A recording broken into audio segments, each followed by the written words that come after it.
Chicken rice momo তৈরি করার জন্য বাসমতি চাল নিয়েছি 1 কাপ। ভালো করে ধুয়ে 1 ঘন্টা জলে ভিজিয়ে রেখে দিলাম।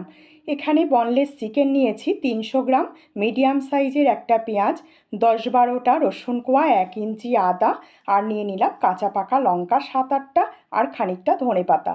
মিহি পেস্ট তৈরি করে নেব। 1 চামচ নুন দিয়ে দিলাম, 1 চামচ সয়া সস, 1 চামচ ভিনিগার, 1 চামচ গরম মশলার গুঁড়ো। এবারে খুব ভালো করে মেখে নিতে হবে।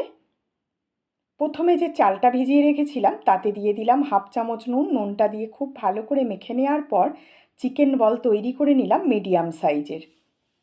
এবারে সমস্ত বলগুলোর গায়ে ভেজানো চাল এইভাবে খুব ভালো করে মাখিয়ে নিয়েছি।